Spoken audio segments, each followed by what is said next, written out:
Ann Arbor's Talk Station, 1290 WLBY. Damian Farrell, local architect with Damian Farrell Design Group. Nice to see you back. It's good to be back with a whole new, fresh show. And a fresh look at our home. I think one of the biggest changes in home design from the homes we grew up with in the 60s, at least Right. here in the States. Mm-hmm. You grew up in South Africa, and that would be interesting to contrast what it was like then. But back then there were rooms, there were compartments in Right. a house. Yeah. Today everyone wants the open concept. I think that has been the single biggest change, maybe along with environmental concerns. Yes, recently the environmental, but I would totally agree with you that I think over the last 2 decades, this idea of opening things up, the psychic benefit of borrowing space, if you will. Sarah Susanka talks about that concept in her books, the Not So Big House, and then some of her follow-ons, where visually you borrow from other space, so you can actually get away with less space by making things more open. The open feeling, it gives you a sense of bigger space, Yeah, but absolutely. you don't necessarily have the same. No, and things flow a little easier. I think that suits our lifestyles a little better these days. People want to see each other now. They We do. want to cook. We want to have our guests see us cooking. Yes. No longer is it where the maid would be off into the kitchen Right. doing the No, cooking, it's, cloistered you know, away. we've got kids doing the homework at the Yeah. same time that evening meals are being prepared and that sort of thing. Damian on design each week on 1290 WLBY. Let's talk about some of the top 10 trends in home design, starting with earth-friendly home design. Boy, this is just, it's become ubiquitous in the best way possible. It's on every project, for instance, that we are working on, is this heightened sensitivity to healthy environments and being a steward of the environment.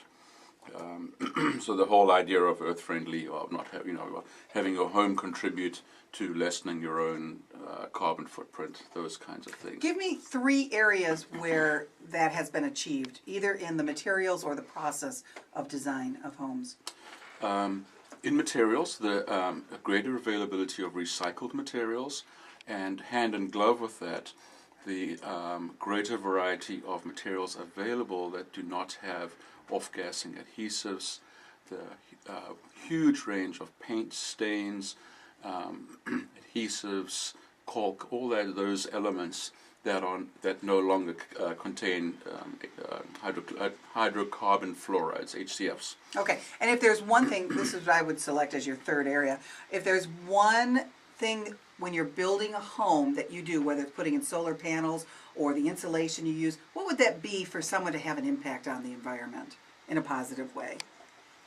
Here in this part of the world, solar panels for hot water heating is successful. The photovoltaics, in other words, because I think people get confused. There are 2 kinds of solar panels. Okay. One generates electricity, one makes hot water.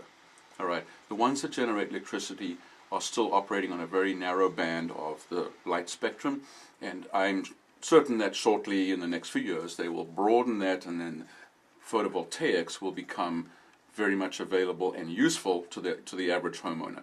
Right now, I wouldn't advocate it too much. I think it's great in these vast arrays, literally, that we see worldwide now, right, where they're providing enormous amounts of power to the grid. But then you also look at those pictures, and they take up vast amounts of space. So you'll see them in desert regions and so on. Right. So hot water, solar hot water, every time. I would advocate it every time for a homeowner. It works well. It works well.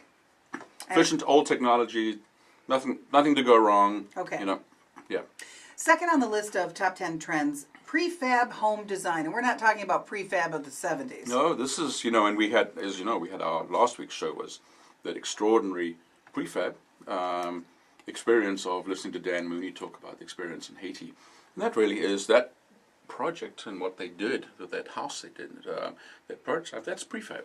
But there are also the terms like factory built, modular. And yes, that industry has had a long, hard pull trying to change the perception of what they do. So this is, an industry, let's take Elkhart, Indiana, where most of these places are, these prefab places based themselves and came out of. So, we saw, we all know about classroom prefabs, we all know about modular homes that get brought in and put 5 feet apart from each other, one sort of step up from a trailer park where it's a mobile type thing versus something that a small home put in place. You can prefab, modularize, factory build anything you want. We looked at a project.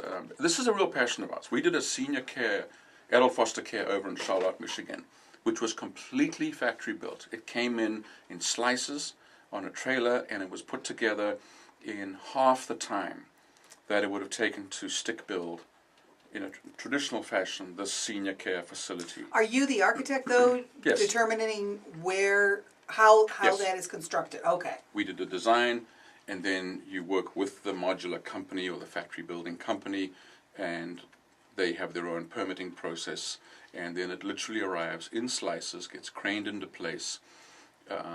We were watching a YouTube video just this week in the office of a 14-story building being built on a tiny little infill site in New York City, where there literally was no room either side. This building touched the buildings either side. Wow. And they brought in all of the floors completely done and stacked Wow. them. They built that building in 3 days. That's An incredible. 8-story living, apartment building was assembled on site and ready for occupation in 3 days. But yet Right. you still have the ability as the architect to be impactful with your design, You have even in a yeah. prefab environment. You have the complete freedom. The only thing you really have to know is that you have to be able to send the pieces in nothing more than a 14-foot width.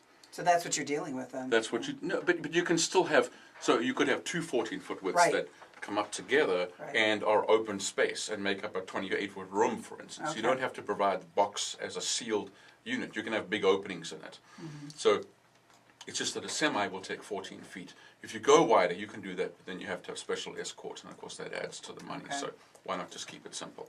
We're doing a design right now as a prototype for multifamily housing in the office as an exercise for studio 1, 2, 3 bedroom, using the same module and stacking them and arranging them. There's a great, if anyone's interested in it, it's a great site called Fab Zone, Fabzone. Okay. And there are now many architecture firms that are offering their version of prefab. So prefab is good. It's a new word. All right, it's a All good right? thing. It's a really, really cool thing. Money savings to this as a homeowner if you wanted to do a prefab house?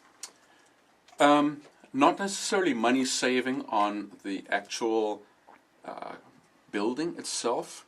The savings come in time, much compressed, which means you can get in, get out of your construction loan and into your traditional mortgage quicker. Yeah, sometimes that's so important That's to people. very the timing. important to move quickly.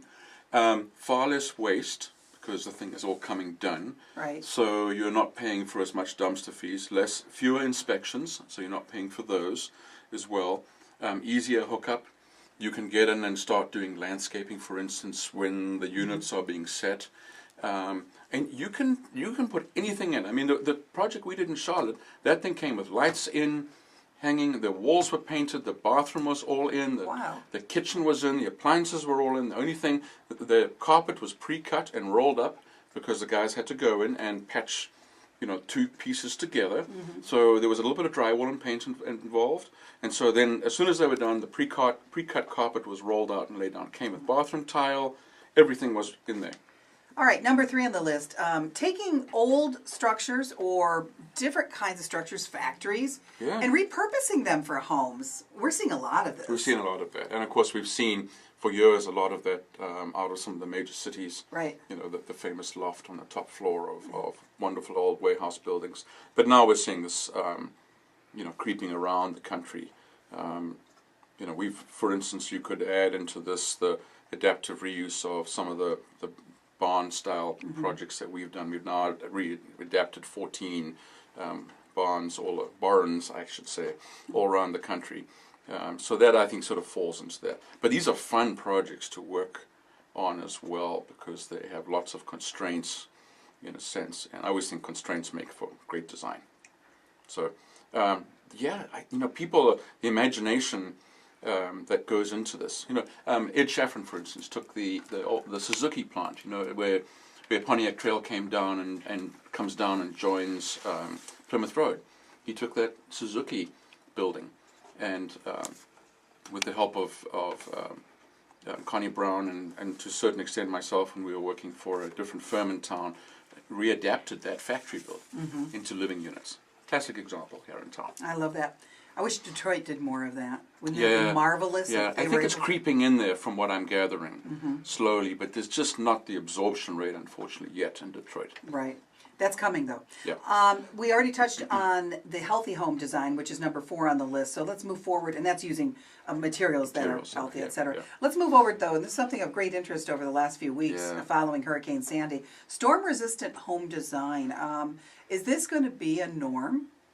I think so in those areas that have been affected, or now with the drama that we've seen both out of New Orleans and now on the East Coast. I think in those areas that are potentially in danger, we're going to see more and more of it. Now you'll see it in places in Florida, up and down the Carolina coast, where homes are built on stilts, and that's been happening for a while. But I think this tragedy in New Jersey, New York, and those coastal areas where these are old neighborhoods, small homes, we're just our building codes are going to need to address that. So Is that where that starts? Yeah. Not Well, necessarily. it's sensibility. Okay. Right. I mean, if I were to pick a progression, I would hope that sensible and sensitive to these potentials would come in first. Okay. And it may, part of it is sometimes you got to lift it. It's also shear wall design. Right. Can you protect the house if it gets moved? Can it stay as a intact element that could be put back on its foundation? That kind of stuff.